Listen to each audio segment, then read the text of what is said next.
membangun relasi. Saudara yang terkasih dalam Tuhan. Jadi ingat, orang itu akan mempunyai suatu perubahan hidup ketika dia membangun relasi dengan siapa? Saudara yang terkasih dalam Tuhan. Jadi kalau Anda membangun relasi dengan Tuhan, impossible Anda tidak mengalami pertumbuhan rohani. Saya ulang lagi. Jadi kalau saudara datang ibadah, datang berdoa, datang sungguh-sungguh karena mau dekat dengan Tuhan, alami Tuhan dalam hidupmu, hidupmu pasti bertumbuh. Amin. Tapi kalau kamu datang cuma cari berkat, saya yakin 100 tahun kau di gereja, 100 tahun di persekutuan doa, hidup tidak akan berubah. Begitu saja. Maka kita mesti khotbah ulang bolak-balik, hanya urus mabok laru. Ulang-ulang kan. Hanya urus pamalas gereja dong, urus yang tukang basah lingku dong. Kita bolak-balik di situ terus. Kenapa ya? Karena pergi gereja cari berkat, bukan cari Tuhan. Tapi kalau orang itu bangun hubungan, relasi dengan Tuhan, hidupnya berubah. Dia datang gereja tambah hari, dia yang tukang memaki akan bertobat. Dia yang tukang selingkuh akan bertobat. Dia yang tukang apalagi marah-marah akan bertobat. Dia yang tukang iri hati dan orang akan bertobat. Dia yang tukang suangi akan bertobat. Amin. Amin. Dia yang tukang bagosip orang akan bertobat. Dia yang tukang rempong dan orang akan bertobat. Semua bertobat. Nah, karena dia cari Tuhan. Selamat datang di channel YouTube Pendeta Ebenezer Playmo. Jangan lupa subscribe. Doa untuk kita mendengarkan firman Tuhan. Bapa di sorga, kami mengucap syukur buat kesempatan terbaik. Sore hari ini Tuhan izinkan kami semua untuk kembali ada di persekutuan doa Lahai Roi di tempat ini. Kami melihat campur tangan dan belas kasihan Tuhan yang hebat, yang besar, yang luar biasa. Tuhan sudah nyatakan di dalam kehidupan kami pribadi lepas pribadi. Karena itu Tuhan, kami tidak bisa membalas semuanya itu. Selain kami datang memberikan hidup kami, seluruh kehidupan kami persembahkan ke hadapan hadirat-Mu Tuhan. Puji-pujian sudah kami nyanyikan sebagai bentuk rasa syukur kami kepada Tuhan. Dan telah tiba saatnya untuk kami mendengarkan firman-Mu. Belajar dari apa yang Tuhan mau sampaikan buat kami. Tuhan berkenan berbicara, menyatakan apa yang menjadi isi hati-Mu buat kami. Kami semua yang hadir, baik yang ada di dalam ruangan ini, bahkan juga yang ada di ruangan depan, kami taruh ke dalam tangan Tuhan. Kuasa Roh Kudus ambil alih atas hidup kami. Urapan-Mu menguasai kami. Hikmat-Mu tercurah atas kami Tuhan. Sehingga kami semua yang hadir pada kesempatan ini dapat dibawa untuk memahami apa yang menjadi pesan Tuhan. Oleh firman itu kami semakin hidup berkenan kepada Tuhan. Oleh firman itu kami semakin lagi melakukan apa yang menjadi kehendak Tuhan. Dan lewat firman-Mu itu juga kami menjadi berbahagia, diberkati, mengalami pertolongan-pertolongan Tuhan. Terima kasih Tuhan Yesus. Kami taruh ke dalam tangan Tuhan. Mulai dari awal, pertengahan sampai akhir jam pemberitaan ini. Boleh jadi hanya di dalam nama Tuhan Yesus Kristus. Semua kita yang rindu firman Tuhan, bersama-sama dengan saya kita berkata, amin. Shalom. Puji Tuhan, Bapak Ibu, Saudara yang terkasih di dalam Tuhan Yesus Kristus. Bersyukur pada kesempatan sore hari ini Tuhan izinkan saya boleh kembali hadir di tempat ini untuk berbagi berkat firman Tuhan buat kita semua. Terima kasih Mama Penjaga Kaki Dian yang memberikan waktu ini kepada saya. Puji Tuhan saudara, sebelum saya akan menyampaikan firman Tuhan, saya izinkan saya menyampaikan ucapan ulang tahun. Selamat ulang tahun buat persekutuan doa Lahai Roi. Undangan sampai ke saya, namun saya tidak bisa hadir karena di jam yang sama saya sedang berkhotbah juga di salah satu persekutuan doa yang ada di Kupang, tepatnya ada di dekat perpustakaan ya saudara, Kota Kupang. Itu nama tempat halte ya saudara. Di situ saya sedang berkhotbah di jam yang sama sehingga saya tidak berkesempatan untuk hadir di dalam acara ulang tahun dari persekutuan doa Lahai Roi. Tapi kesempatan ini saya menyampaikan ucapan selamat itu kepada Bapak, Mama, Saudara semua yang tergabung di dalam persekutuan doa Lahai Roi. Baik, saya mau bicara firman Tuhan pada kesempatan diberkati ini, saudara yang terkasih di dalam Tuhan, dengan tema yaitu menjadi dewasa di dalam iman. Ini adalah tema yang saya mau seberangkan buat kita sekalian pada kesempatan sore hari ini. Sama-sama kita sebut dulu tema ini, menjadi dewasa di dalam iman. 1, 2, 3. Menjadi dewasa di dalam iman. Baik, saudara yang terkasih di dalam Tuhan, saya ingin membaca satu ayat lebih dulu untuk menjadi ayat pembuka bagi kita, dan juga sekaligus ayat ini yang akan menjadi rujukan dari pembahasan kita mengenai tema menjadi dewasa di dalam iman. Ibrani pasal yang kelima ayat yang ke-12 lebih duluan. Ibrani pasal yang kelima ayat yang ke-12. Saya mengajak kita semua membaca ayat ini bersama-sama di dalam hitungan yang ketiga. Ibrani 5:12. 1, 2, 3. Sebab sekalipun kamu ditinjau dari sudut waktu, sudah seharusnya menjadi pengajar. Kamu masih perlu lagi diajarkan asas-asas pokok dari pernyataan Allah. Dan kamu masih memerlukan susu, bukan makanan keras. Saudara yang terkasih di dalam Tuhan Yesus Kristus. Jadi menurut ayat ini jelas sekali dikatakan penulis Ibrani bahwa kalau ditinjau dari sudut waktu. Nah, garis bawahi dulu kata waktu di dalam teks ini. Kata waktu di dalam teks ini, saudara, itu memakai kata kronos. Sebut 1, 2, 3. Sekali lagi. Nah, saudara, kalau kita baca bahasa Indonesia, itu kita tidak bisa membedakan antara waktu yang adalah kesempatan, waktu yang adalah hari, ya bulan, tahun. Itu kita tidak bisa bedakan. Kenapa? Karena terkadang di dalam Alkitab, itu dalam terjemahan bahasa Indonesia, mereka hanya mempergunakan satu kata, yaitu waktu. Tetapi saudara, kalau kita melihat di dalam teks bahasa asli Alkitab kita, yaitu bahasa Yunani, kata waktu itu, saudara, tidak hanya ditulis satu kata, tetapi ada 3 kata. Salah satunya yang saya sebutkan tadi, yaitu kronos. Ada waktu yang disebut adalah kairos. Lalu ada waktu lagi yang ketiga disebut ainon. Nah, apa bedanya? Saya jelaskan buat kita sekalian. Kalau bicara soal kronos yang tadi kita baca di dalam Ibrani pasal yang kedua, ayat yang ke-12, itu dipakai kata waktu yang adalah kronos. Kronos itu bicara soal waktu perjalanan hidup kita di dunia ini. Yang terdiri dari, saudaraku, tanggal, bulan, hari, dan tahun. Nah, ini saudaraku yang dimaksud dengan kronos.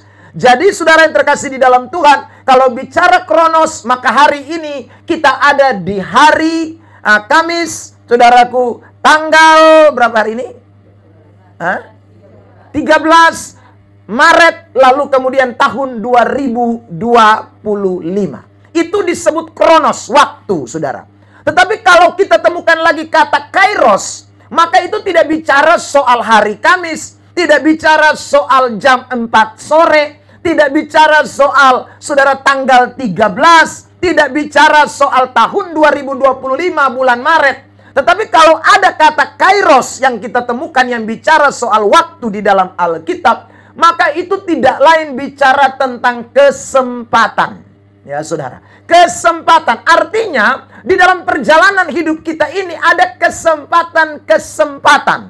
Ada waktu-waktu. Nah, waktu ini dipakai kata kairos, saudaraku, yang artinya kesempatan.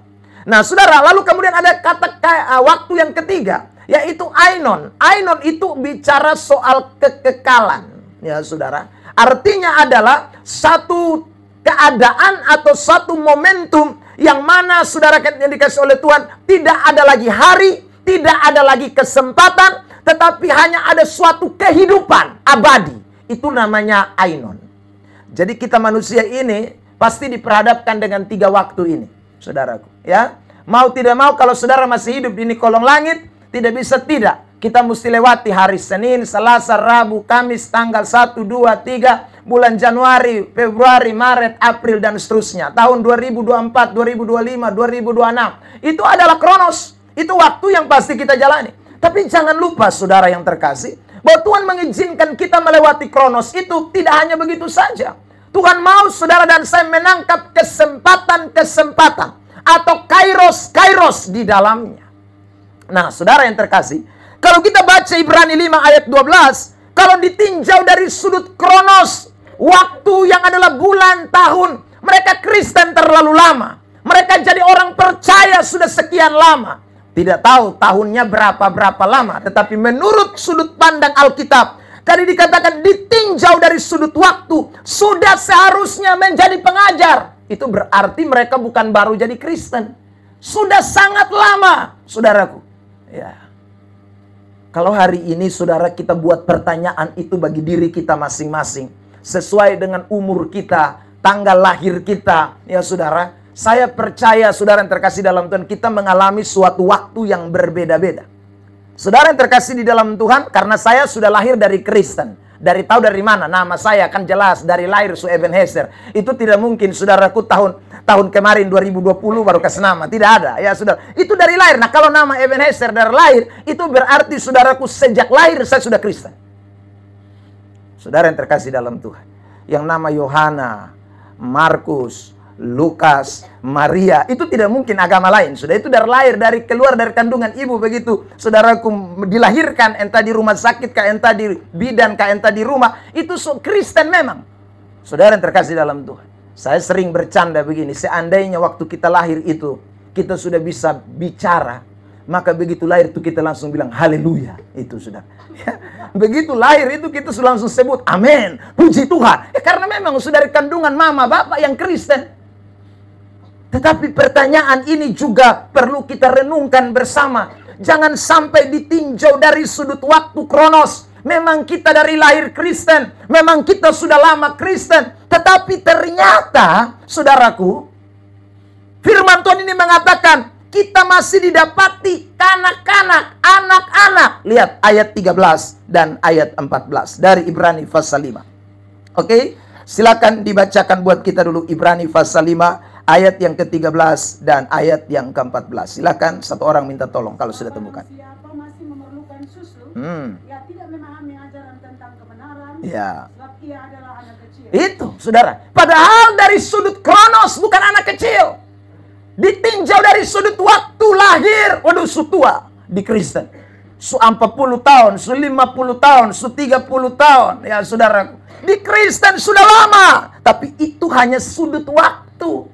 Ternyata kalau dilihat soal kerohaniannya, dilihat soal kedewasaan imannya, ayat 13 berkata, masih anak-anak.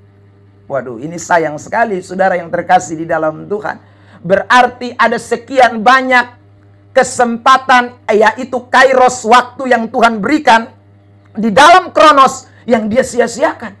Saudaraku. Sehingga imannya tidak mengalami pertumbuhan. Imannya tidak menjadi dewasa. Imannya kanak-kanak. Imannya seperti anak kecil. Saudara, dan penulis Ibrani menjelaskan tentang iman yang kanak-kanak itu dalam ayat ini. Ibrani 6 ayat 1 dan ayat 2. Mari kita lihat saudara yang terkasih dalam Tuhan. Ibrani pasal 6 ayat 1 dan ayat yang kedua. Kita baca bersama-sama dalam hitungan ketiga. 1, 2, 3. Sebab itu, marilah kita tinggalkan asas-asas pertama dari ajaran tentang Kristus dan beralih kepada perkembangannya yang penuh. Sampai di situ dulu, saudara. Mulai dari kata sebab itu itu berarti menunjukkan ayat yang sebelumnya. Jadi kenapa mereka kanak-kanak? Karena mereka ini belum tinggalkan asas-asas pertama dari ajaran tentang Kristus. Mereka belum beralih kepada perkembangan yang penuh. Maksudnya apa, saudara yang terkasih di dalam Tuhan? Ya, saya berikan contoh gambaran. Ya, kalau dia dari lahir itu dia tahu dia agama Kristen, dia kenal Yesus, saudaraku, maka dia cuma tahu Yesus itu sebagai juru selamatnya. Dia tidak tahu lebih dalam lagi tentang Yesus itu. Dia tidak berusaha untuk memahami tentang Yesus itu secara lebih, saudaraku, penuh atau lebih maju. Dia tidak memahami itu. Ini yang penulis Ibrani sebut. Mereka tidak pernah meninggalkan asas-asas pertama dari ajaran tentang Kristus dan beralih kepada perkembangannya yang penuh. Lalu kalimat selanjutnya mulai kata jangan. 1, 2, 3. Janganlah kita meletakkan lagi dasar pertobatan dari perbuatan-perbuatan yang sia-sia. Sampai situ dulu saudaraku yang terkasih. Jadi ini orang ini dari lahir Kristen. Tapi saudaraku yang terkasih dalam Tuhan, hanya kita sibuk urus pertobatan saja. Ya, saudara yang terkasih dalam Tuhan. Kita ketemu dia, kita hanya kasih ingat dia. Berhenti mabuk sudah. Ya, berhenti bamaki sudah. Padahal dia Kristen dari lahir. Tapi saudaraku tidak mengerti bahwa mabok itu tidak boleh. Saudaraku tidak mengerti bahwa bamaki itu tidak boleh. Ini kan ajaran anak kecil. Saudara yang terkasih dalam Tuhan. Kita ketemu dia, kita hanya bilang, jangan lupa hari Minggu pergi gereja. Ini kan terlalu betul-betul. Itu saudara. Kecuali lu baru naik kena Kristen. Lu umur 50 tahun, 40 tahun baru ketemu Kristen. Lalu kemudian kita ketemu lu di usia yang ke-56. Ya kita mesti kasih ingat. Pergi gereja dulu. Berhenti bamak. Ya karena lu baru 5 tahun jadi Kristen. Hai kau yang tua ganggok ini. Kita ketemu hanya ngomong, jangan mabok, rajin gereja. Ini kan ajaran anak kecil itu. Saudara yang terkasih dalam Tuhan. Kita pun anak kecil di rumah itu kita kasih ingat, jangan lupa kalau makan berdoa. Yang tua ini juga kita mesti kasih ingat, makan jangan lupa berdoa. Saudara, itu kan agak aneh, lucu. Saudara. Tapi saya ulang, itu yang terkadang harus terjadi dalam hidup kekristenan kita. Makanya saya di gereja kadang-kadang saya bilang, saya bosan khotbah, jangan mabok, jangan pesta pora. Saya bosan lihat kamu punya muka dong ini. Ya. Hanya karena kamu saja yang saya mesti omong terus. Hanya itu terus. Kecuali ada jemaat baru datang, ada orang Kristen baru datang, ya kita omong itu wajar. Tapi ini kan, minta mau saya ulang itu kata sekali lagi. Sutua di gereja, sutua di PD. Saudara, tapi mesti ajar ulang ini pertobatan. Saudara, ini penulis Ibrani kecewa dengan ini jemaat. Maka dia bilang, ayo kita jangan lagi meletakkan dasar-dasar itu. Dasar kepercayaan kepada Allah, yaitu ajaran tentang berbagai pembaptisan, ya, penumpangan tangan, kebangkitan orang-orang mati, dan hukuman kekal. Semua kita tahu itu. Saudara yang terkasih di dalam Tuhan. Ya, ajaran soal penumpangan tangan, baptisan, itu ajaran-ajaran kelas menengah. Saudara, itu bukan kelas atas, itu standar itu dasar kekristenan. Kenapa saya sebut dasar, saudara yang terkasih dalam Tuhan? Bukankah kita semua tahu bahwa, saudara, kalau kita menjadi percaya kepada Tuhan, bertobat, baptis. Itu kan dasar. Saudara yang terkasih dalam Tuhan. Bukankah kita semua tahu bahwa kalau ajaran Alkitab mengatakan menumpangkan tangan itu tanda, saudaraku, melepaskan pengurapan ke atas seorang, kita semua sudah tahu. Itu ajaran yang sekali lagi dasar sekali. Kita semua tahu bahwa saudaraku, sebagaimana Kristus bangkit, sebentar lagi kita rayakan Paskah, kita yakin juga kita akan mengalami kebangkitan. Kita juga sudah tahu soal ada sorga, ada neraka, sudah tahu semua. Tapi saya ulang, itu baru kulit luar. Kita harus tambah hari, tambah dalam, memahami tentang semuanya itu. Itu kekristenan. Saudara yang terkasih di dalam Tuhan Yesus Kristus. Makanya Alkitab itu menganjurkan kepada kita untuk mengalami yang namanya kedewasaan iman. Saya senang, saudaraku, dengan perayaan-perayaan seperti ulang tahun gereja, ulang tahun persekutuan doa, ya, ulang tahun pribadi kita. Itu sebaiknya, saudaraku, dirayakan. Kenapa? Untuk mengingatkan kita bukan hanya kepada suatu momen waktu perjalanan kita yang sudah lama, tetapi juga untuk mengingatkan kita di mana tingkat rohani saya dan saudara. Ya. Di mana posisi rohani saya dan saudara, itu menjadi penting.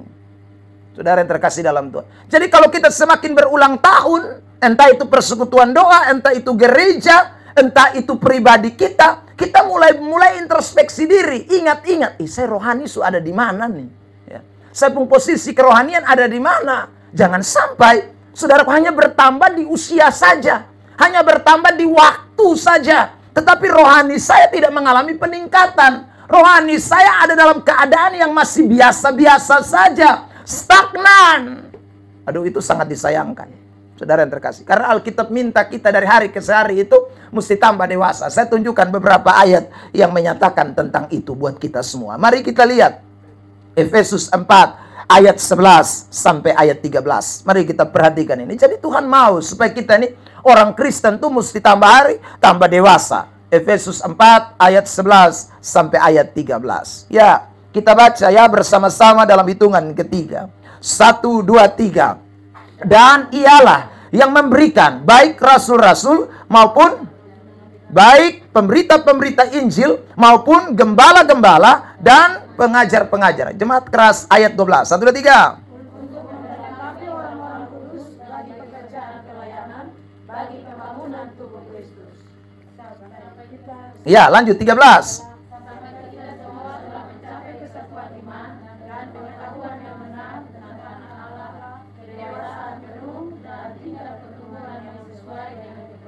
Saudara garis bawahi di situ ada pernyataan sampai kita semua mencapai kedewasaan penuh, tingkat pertumbuhan yang sesuai dengan kepenuhan Kristus. Jadi saudara yang terkasih dalam Tuhan, Tuhan kasih gereja, Tuhan kasih persekutuan doa. Ini kalau saya jabarkan ya, Tuhan kasih kelompok-kelompok rayon ya. Untuk apa itu? Untuk memperlengkapi kita. Karena di situ ada rasul, di situ ada nabi, di situ ada pemberita Injil, di situ ada gembala, di situ ada pengajar. Jadi kalau kita pergi ke persekutuan doa, kita pergi ke gereja, kita pergi ke ibadah-ibadah rayon, kita pergi saudaraku yang terkasih dalam Tuhan KKR, kita pergi ketemu dengan hamba-hamba Tuhan, konseling tentang bagaimana kehidupan kekristenan kita. Sebenarnya tujuannya cuma satu. Untuk apa? Supaya kita tambah dewasa, supaya kita tambah bertumbuh di dalam Tuhan, semakin mencapai kepenuhan Kristus sesuai dengan ini ayat. Yang lain itu tambahan. Ya, yang lain itu tambahan. Supaya saya dapat mujizat, supaya saya diberkati, itu tambahan, itu bukan yang utama. Saudara tadi temukan ayat itu mengatakan Tuhan memberikan pemberita-pemberita Injil, gembala-gembala, pengajar-pengajar, nabi, rasul untuk sembuhkan orang? Untuk kasih berkat orang? Tidak ada. Saudara, saya sebut ini kenapa? Karena banyak orang Kristen tidak mencapai tujuan ini. Dia pergi gereja hanya pikir di dalam otak bagaimana supaya saya pun pekerjaan diberkati. Salah? Tidak salah. Tapi kalau itu menjadi tujuan utama, menjadi salah.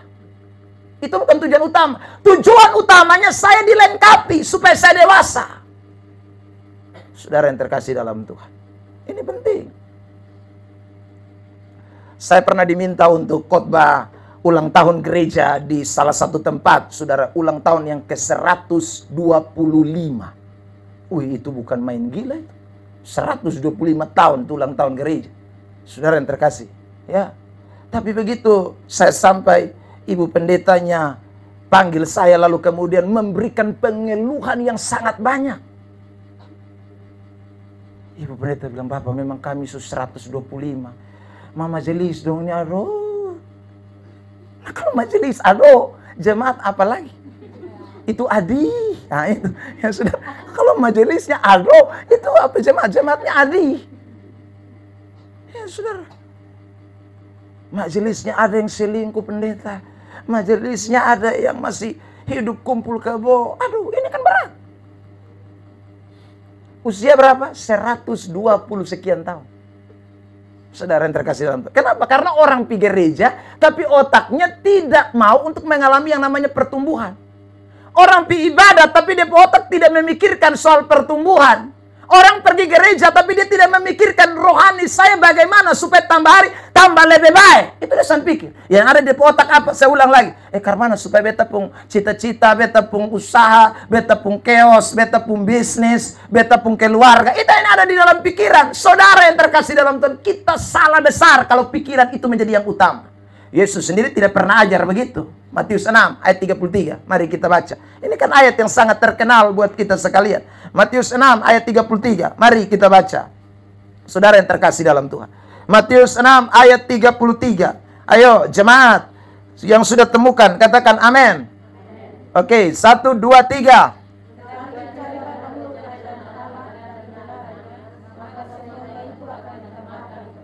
Cari apa yang dahulu?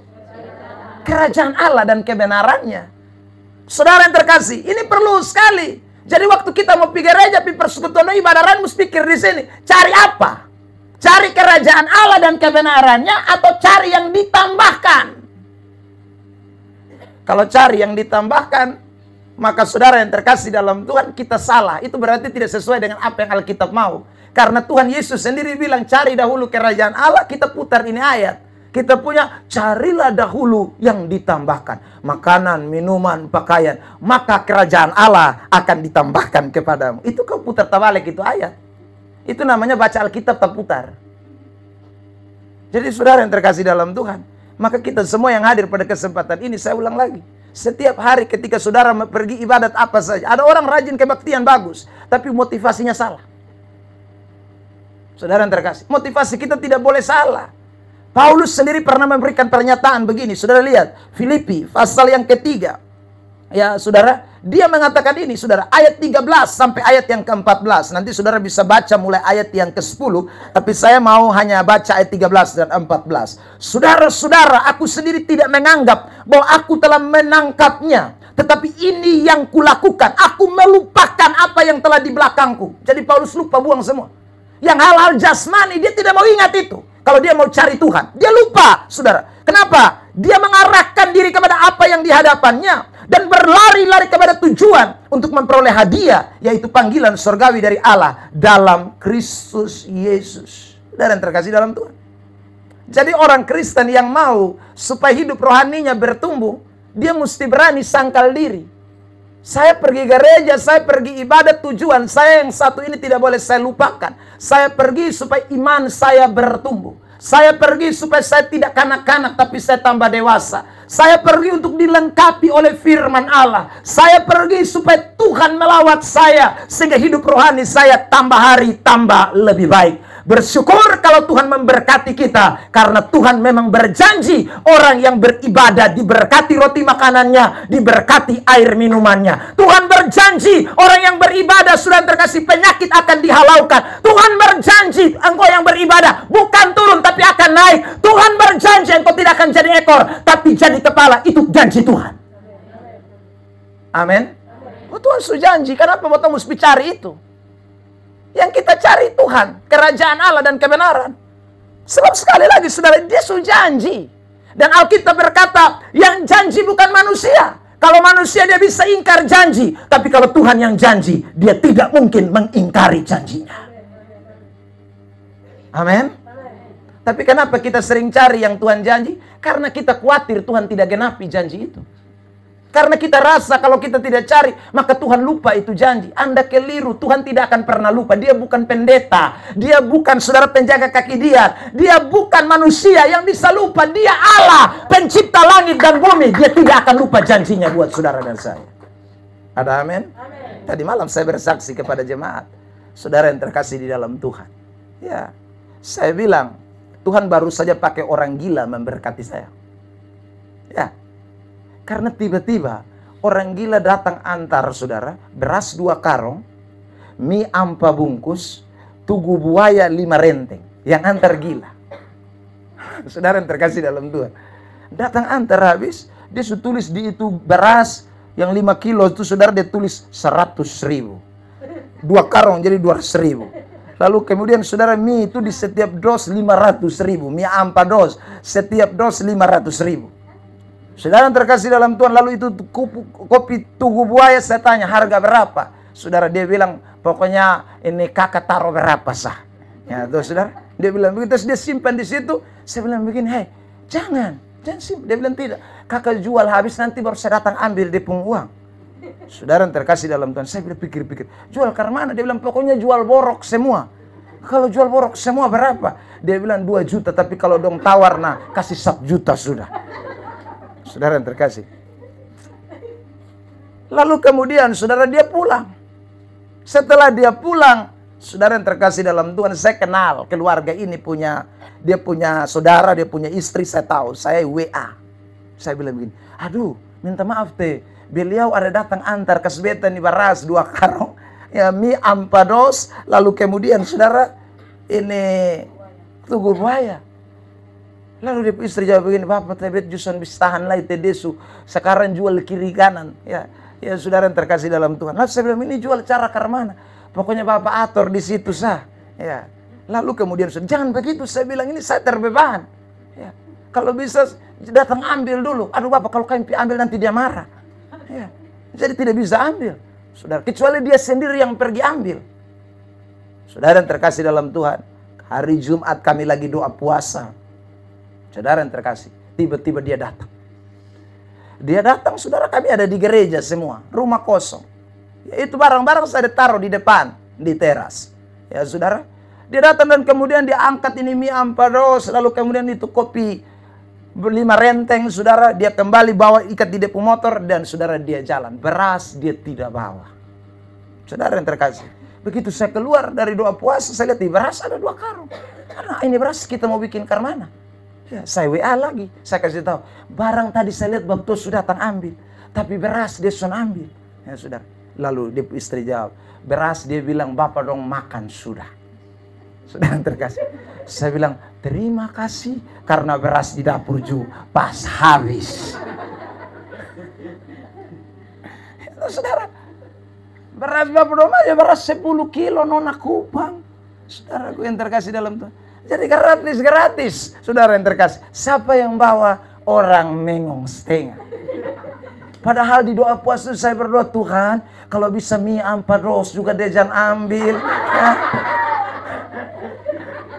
Kopi 5 renteng, ya saudara. Itu pun doa. Tapi Tuhan jangan serakah, kalau cukup beras 2 karung. Carilah dahulu kerajaan Allah, maka Tuhan akan tambahkan. Kalau yang mengong saja Tuhan bisa pakai, apalagi kau yang waras-waras itu.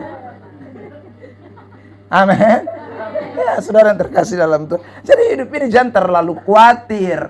Ikut Tuhan, cari Tuhan sungguh-sungguh. Ibadah jangan motivasi cari berkat. Jangan, saudaraku. Ibadah cari Tuhan sungguh-sungguh. Mau ingin apa? Saya mau bertumbuh di dalam Tuhan. Saya mau dewasa di dalam Tuhan. Urusan berkat itu bukan urusan kita. Itu janji Tuhan buat kita semua. Beri tepuk tangan terbaik buat Tuhan Yesus Kristus.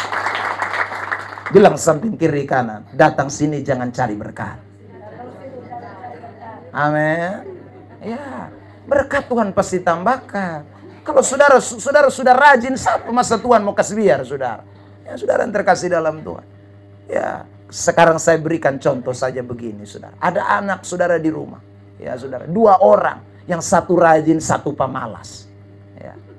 Yang rajin itu saudara tidak pernah banyak minta, tapi saudara dia rajin kerja. Anda pulang kerja dari sawah, dari ladang, dia langsung datang, dia bilang, Bapak capek. Dia pijit kaki, pijit badan, saudara. Dia kopi kasih, dia goreng pisang kasih, saudara. Lalu tiba-tiba ini anak sepatu robek. Dia tidak minta. Anda lihat sepatunya robek. Saya mau tanya, Anda diam saja?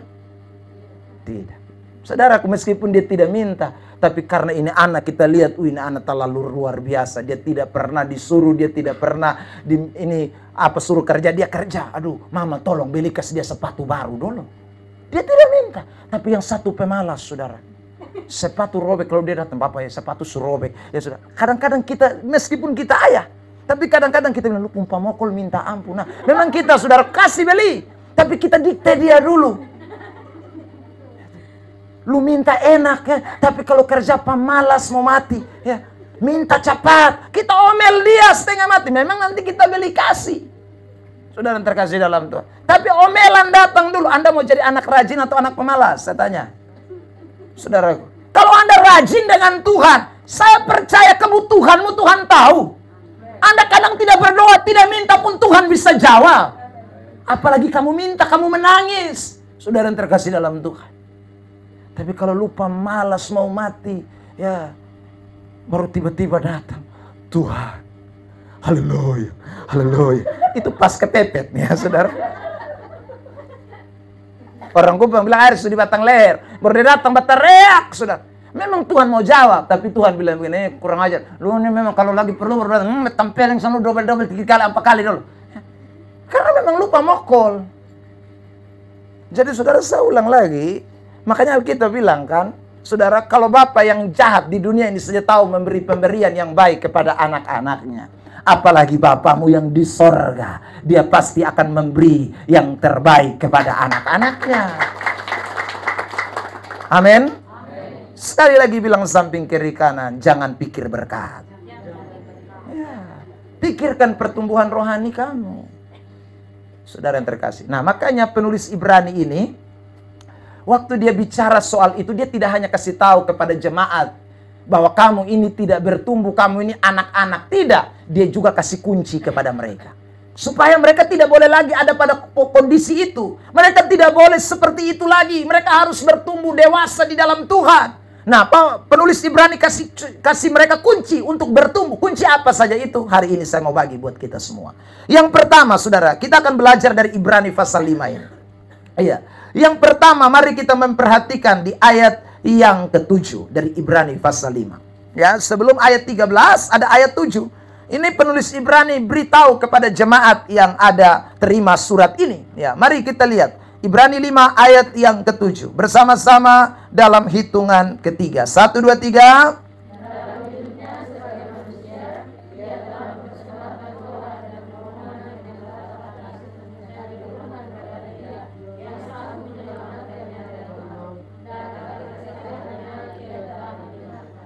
Dalam hidupnya sebagai manusia, itu ayat bilang, ia telah mempersembahkan doa dan permohonan dengan ratap tangis dan keluhan kepada Dia. Kepada siapa? Kepada Bapa di sorga.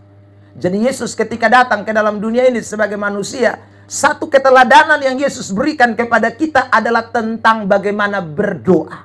Itu keteladanan yang Tuhan Yesus berikan kepada kita, saudara yang terkasih. Nah, keteladanan yang Yesus berikan tentang doa itu fungsinya apa? Saudara, doa itu bukan hanya punya fungsi untuk saudara semua kebutuhan-kebutuhan kita sampaikan kepada Tuhan. Tetapi doa itu juga mempunyai fungsi secara rohani. Bicara tentang saudaraku bagaimana hubungan kita semakin lebih dekat dengan Tuhan. Itu doa. Jadi kalau Alkitab bicara soal doa, Anda dan saya mesti dengar ini. Ya, itu bukan hanya bicara soal kita menyatakan permintaan-permintaan kepada Tuhan. Soal apa yang menjadi kebutuhan-kebutuhan kita. Tetapi doa yang Tuhan Yesus ajarkan berulang-ulang kepada kita. Para rasul ajarkan kepada kita. Alkitab ajarkan kepada kita. Adalah bicara soal bagaimana membangun hubungan yang semakin dekat dengan Tuhan. Ada amin? Saudara yang terkasih di dalam Tuhan. Tapi banyak orang Kristen cuman pakai doa itu satu jurus. Jurusnya apa? Untuk minta-minta. Dia lupa jurus bagaimana saudara membangun hubungan dengan Tuhan. Nah, kalau saudara cuman pakai jurus minta-minta, rohani kita tidak maju. Rohani kita hanya bisa maju kalau doa dijadikan suatu hubungan, suatu relasi, suatu kedekatan. Itu yang akan bikin saudara dan saya mengalami pertumbuhan, mengalami saudaraku suatu peningkatan iman. Saudara yang terkasih di dalam Tuhan Yesus Kristus. Coba kita lihat ayat ini. Yohanes pasal yang ke-15. Saudara yang terkasih, saya mau ajak kita membaca mulai dari ayat yang ke-5, saudara, hingga ayat yang ke-8. Ya, Yohanes pasal yang ke-15, ayat yang ke-5 sampai ayat yang ke-8. Mari kita baca bersama-sama. 1, 2, 3. Akulah pokok anggur dan kamulah ranting-rantingnya. Barang siapa tinggal di dalam aku dan aku di dalam dia, ia, sebab di luar aku kamu tidak dapat berbuat apa-apa. Sekarang saya mau tanya saudara yang terkasih dalam Tuhan. Kalau suatu pohon ya itu menghasilkan buah, itu berarti pohon itu dewasa atau pohon itu baru ditanam? Dewasa dong. Sudah lama ditanam. Kalau pohon itu tidak lama ditanam, dia tidak akan mengeluarkan buah. Saudara yang terkasih dalam Tuhan. Nah, Yesus bilang begini, kita ini ranting-ranting dan dia itu pokok anggur. Siapa yang tinggal di dalam dia? Ini bicara apa? Soal hubungan. Bukan tinggal di luar, tinggal di dalam. Itu bicara hubungan. Relasi kita dengan Tuhan. Jadi kalau saudara membangun relasi doa intim dengan Tuhan, berjumpa dengan Tuhan, mengalami kedekatan dengan Tuhan, akrab dengan Tuhan, hidupmu itu pasti bertumbuh. dan puncaknya Anda menghasilkan buah. Ayat 6 dan sampai ayat 8. Sekali lagi, 1, 2, 3. Barang siapa tidak tinggal di dalam aku, ia dibuang keluar seperti ranting dan menjadi kering. Kemudian dikumpulkan orang dan dicampakkan ke dalam api lalu dibakar. Jadi kalau saudara tidak punya hubungan yang dekat dengan Tuhan, saudara tidak mungkin dewasa. Saudara akan tambah hari tambah kering, tambah hari tambah jadi orang Kristen yang begitu-begitu saja. Karena saudara di luar Tuhan, tidak punya hubungan yang dekat dengan Tuhan. Dan orang seperti ini pasti saudaraku akan seperti ranting yang dikumpulkan lalu dibakar di dalam api. Ayat 7, mari kita baca. 1, 2, 3. Dan firman-Ku tinggal di dalam kamu. Mintalah apa saja yang kamu kehendaki, dan kamu akan menerimanya. Ayat 8. Dalam hal inilah Bapa-Ku dipermuliakan, yaitu jika kamu berbuah banyak, dan dengan demikian kamu adalah murid-murid-Ku. Jadi saudara, orang kalau semakin doa, semakin ada di hadirat Tuhan, itu dia punya pertumbuhan rohani tambah lebih baik.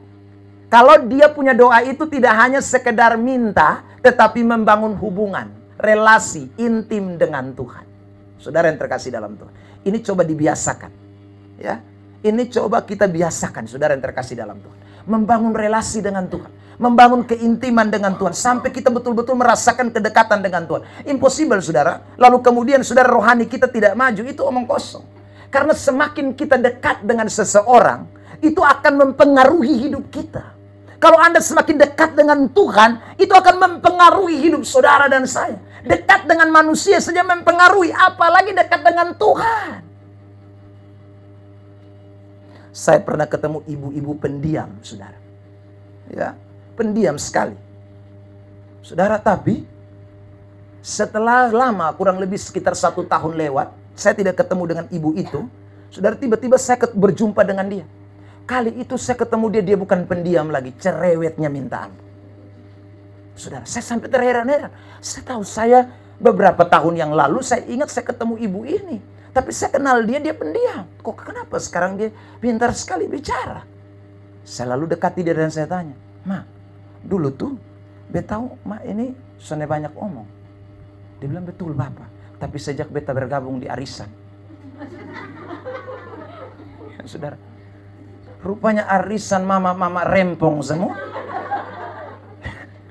Saudara, karena arisan itu perjumpaannya cukup sering, ya 1 bulan itu mereka bisa bertemu 4 kali, karena 1 minggu ketemu 1 kali, ketemu 1 kali. Lama-lama dia pendiam loh saudara, tiba-tiba jadi cerewet. Hanya karena saudara sering ketemu mama rempong. Loh itu saudara manusia loh. Itu manusia. Tak usah jauh-jauh. Saudara punya anak di rumah, coba saudara lihat kalau dia biasa pegang handphone. Ya. Ya, waduh, biar dia anak kecil baca belum tahu. Ya, saudara yang terkasih. Tapi dia akan lebih mahir sekali bermain handphone. Dia tahu buka ini, buka itu. Saudara yang terkasih dalam Tuhan. Kenapa? Ya karena dia punya relasi dengan handphone dekat. Itu mempengaruhi dia. Saudara yang terkasih. Kemarin saya tegur anak saya, nomor 3. Saya kaget karena dia hafal 1 lagu dunia. Saudara yang terkasih. Dan kata-katanya hampir nyaris tidak salah. Baru dia TikTok, dia pasang kamera di depan muka, baru dia menyanyi itu lagu sampai dia. Wih saudara. Lalu saya ngintip. Saya tanya sama istri saya, "Ma, ini anak belajar tuh lagu dari mana? Kok dia bisa selancar itu?" Sementara saya dengan istri saya, saudara, tidak tahu itu kata-kata lagu itu satu pun juga. Kenapa? Jawabannya sederhana. Dia membangun relasi dengan handphone. Dan saya ambil HP-nya. Saya bilang, kalau lu masih nyanyi ini lagu, berarti HP Bapak pesan kasih lah. Saudara yang terkasih. Rupanya sudah lihat. Ketika orang membangun relasi sesuatu itu, kalau dia dekat, waduh, habis. Maka sejak itu saya ambil keputusan. Saudara yang terkasih dalam Tuhan. Lu mesti beta kasih sibuk lu. Ya. Anak masih umur 6 tahun nih. Ya, saya kasih sibuk dia, sekarang saya kasih les dia bahasa Inggris. Ya, supaya lu yes no tiap hari. Pak setan. Ya itu saudara.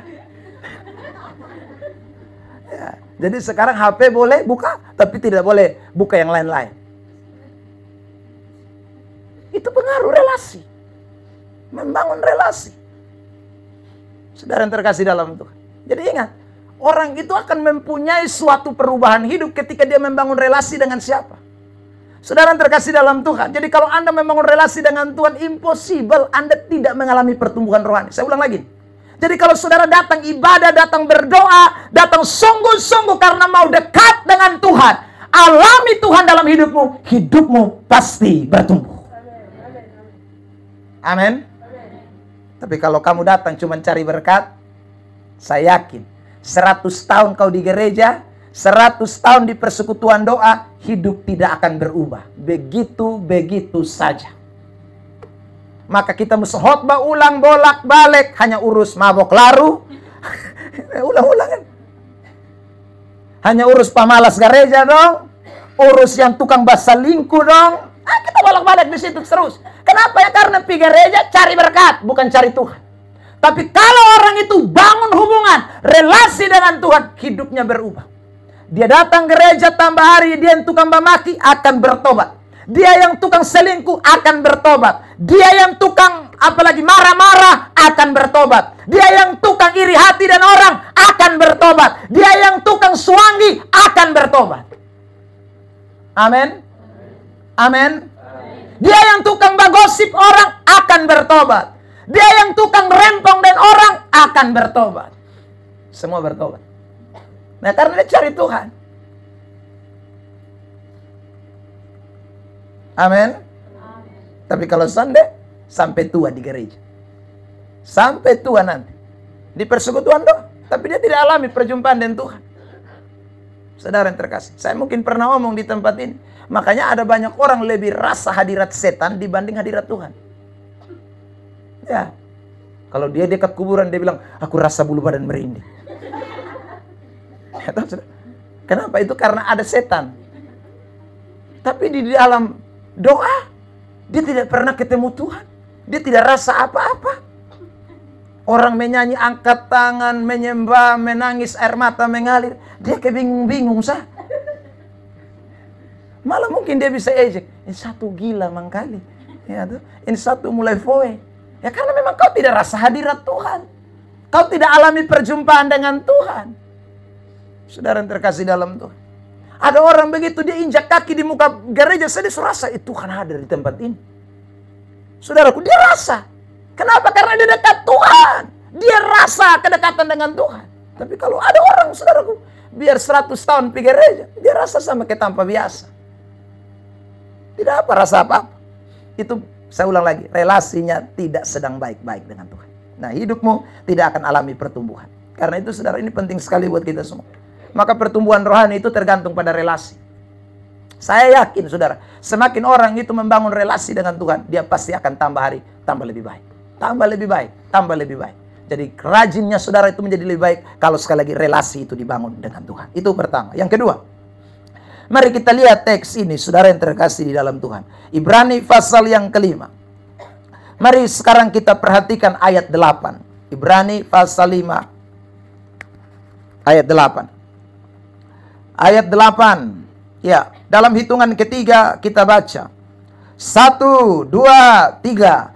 Dan sekalipun ia adalah anak, ia telah belajar menjadi taat dari apa yang telah dideritanya. Satu, doa membangun relasi.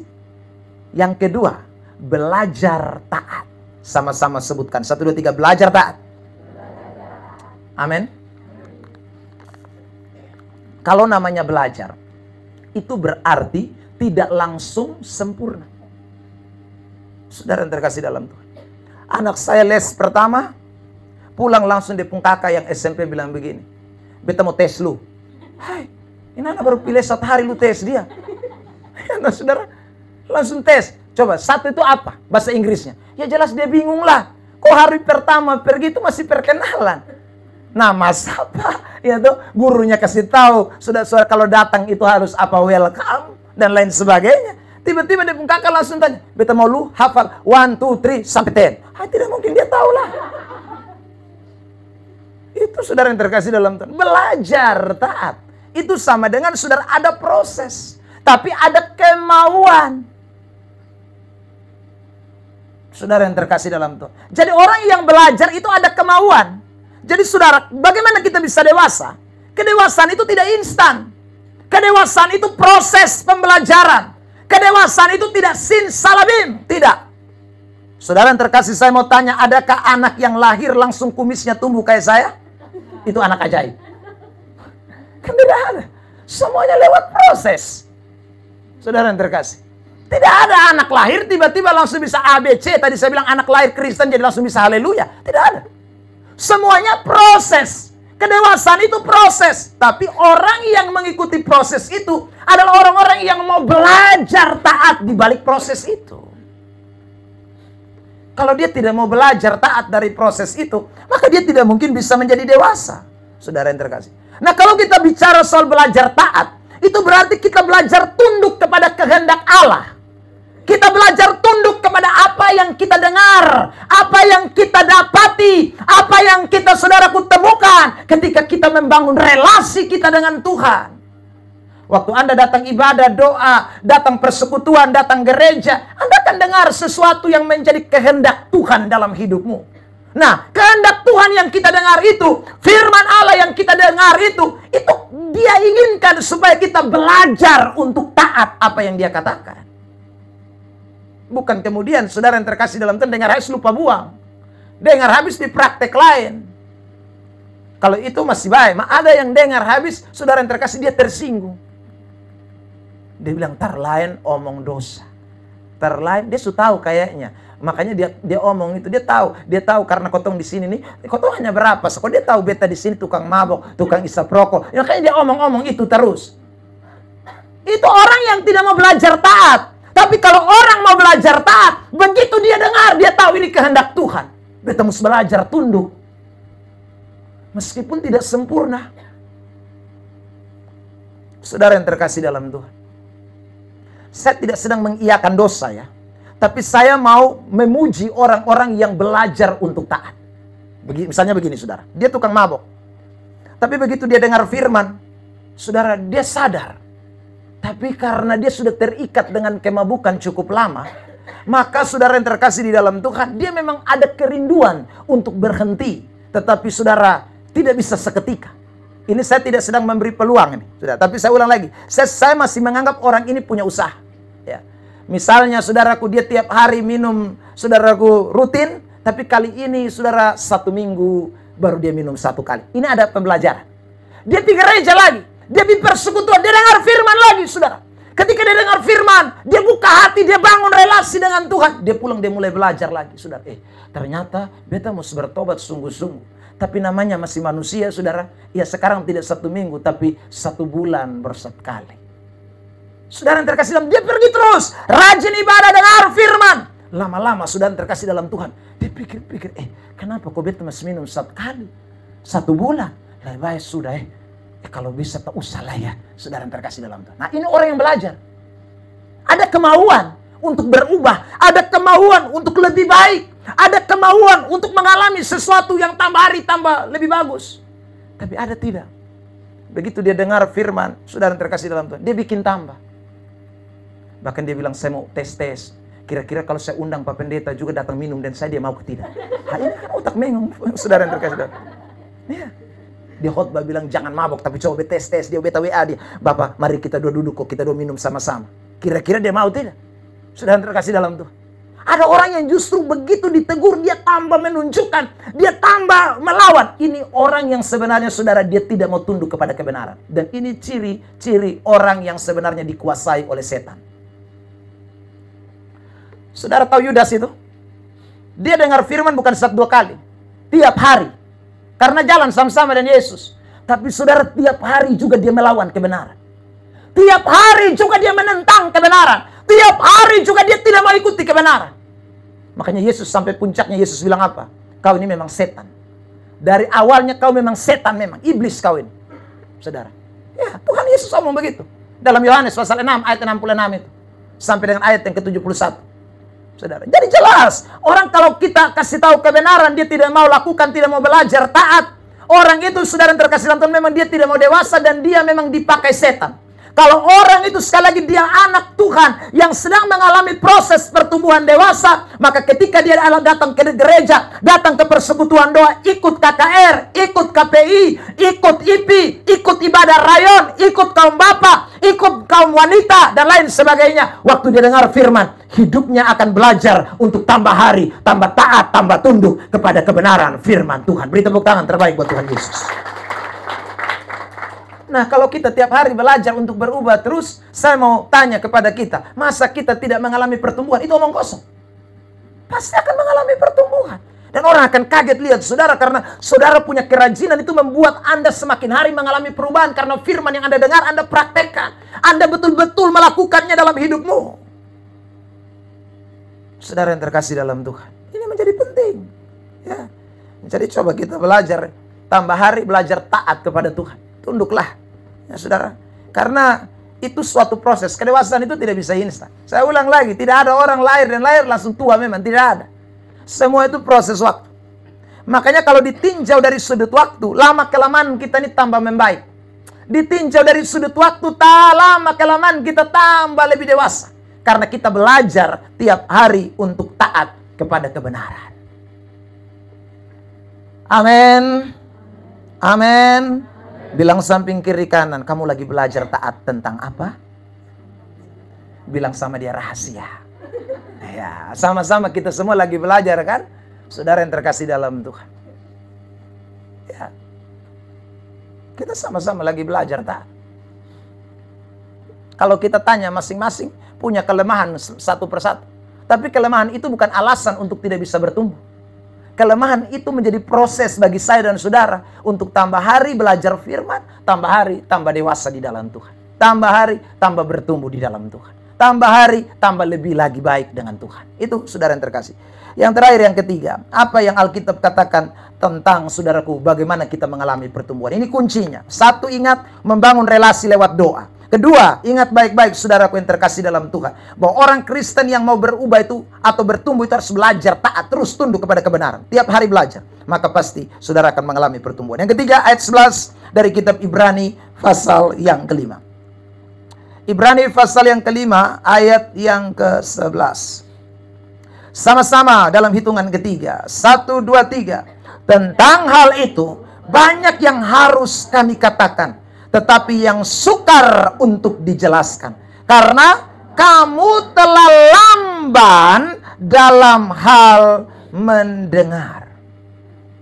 Kata lamban itu dipakai kata notroi dalam bahasa Yunani. Kata notroi itu artinya malas atau tidak responsif. Saudara yang terkasih dalam Tuhan. Orang Kupang pun bahasa malas tahu. Orang keren pun bahasa cuek. Ya saudara. Jadi dia dengar firman, mah dia cuek abis. Malas tahu. Nah ini sudah akan bertumbuh. Bahasa yang mungkin lebih tepat lagi. Ya saudara, orang suka bilang begini. Masuk telinga kiri, keluar telinga kanan. Dia tidak responsif. Dia malas tahu. Dia tidak, saudaraku, dia tumpul. Kurang tajam dalam mendengarkan apa yang Tuhan katakan. Ini kita mesti buang jauh-jauh sikap ini saudara. Saudara yang terkasih di dalam Tuhan Yesus Kristus.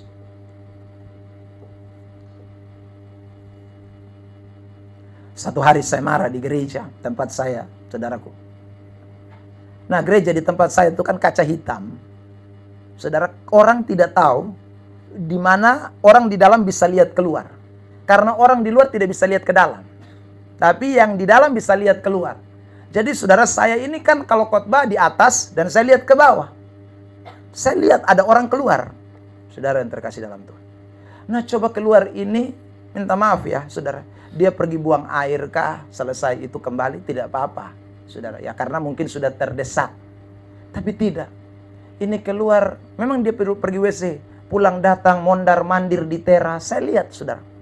Mondar mandir di teras. Yang lebih parah lagi. Ya saudara, karena itu kaca, kalau dari luar itu Anda bisa bercermin. Maka saudara, dia mulai jadikan cermin.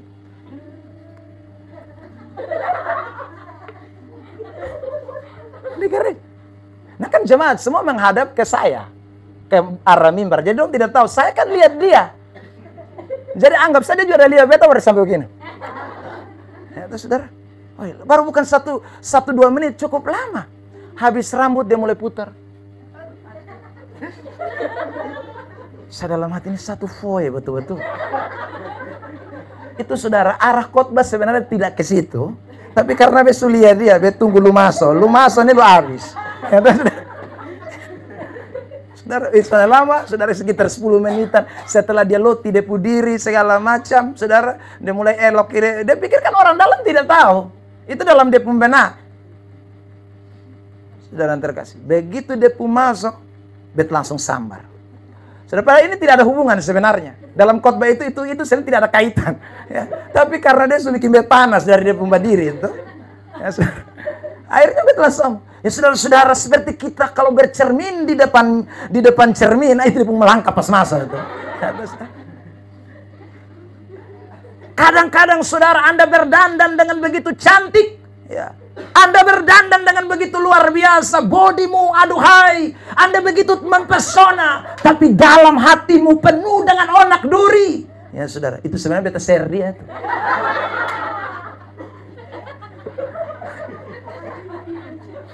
Saudara, kan aneh orang-orang begini nih.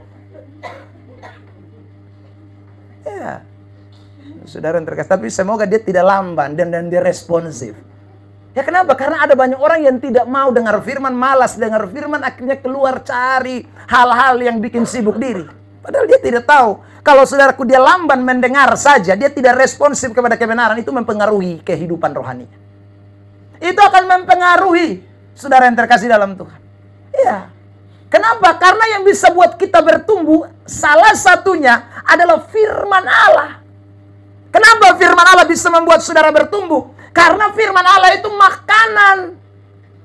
Saudara, tadi saya katakan tidak ada orang lahir langsung kumis tumbuh. Tidak ada orang lain bisa bicara langsung. Dia mesti dikasih makan dulu. Susu kasih minum, kasih makan 4 sehat 5 sempurna. Kasih makan terus. Baru dia mulai naik, mulai besar. Saudaraku yang terkasih dalam Tuhan. Baru dia kalau sugemu kita bilang, anak mama, anak papa. Sebesar itu karena kasih makan sama dia. Coba Anda bayangkan, waktu saudara dia lahir, Anda kasih tete, dia tidak mau tete. Kasih dot, dia tidak mau dot. Saudara, kira-kira itu anak masih hidup? So is dead lama. So mati lama. Saudaraku. Atau oke lah, dia sudah tete, dia sudah besar, saudaraku. Tapi begitu dia mulai beranjak dewasa, kasih makan dia, saudaraku, mulai umur sekitar, sudah bisa makan. Ya, saudara, kasih makan dia, Anda sorong sendok begini, dia sili kiri. Ya saudara, akhirnya nasi taboa. Anda sorong lagi, dia sorong ke kanan lagi, nasi taboa. Lama-lama Anda tempeleng sama dia. Paksa dia makan. Tapi dia saudaraku, dia tidak mau kenyang, dia tidak mau telan. Begitu Anda balik belakang dia, maalek keluar. Saya mau tanya, kira-kira itu anak bisa besar? Tidak mungkin. Sakit-sakitan dan lama-lama pasti mati. Karena tidak mau makan. Kristen yang datang gereja, persekutuan doa, ibadah rayon, tapi tidak suka dengar firman, tidak responsif terhadap firman, dia sujalan itu, dia mati lama itu. Hanya dia pun tubuh saya yang ada duduk di gereja, tapi dia sebenarnya rohani mati lama. Saudara yang terkasih, tidak mungkin kita bisa mengalami pertumbuhan tanpa makanan rohani. Tidak mungkin, karena makanan itulah yang akan membuat saudara mengalami pertumbuhan.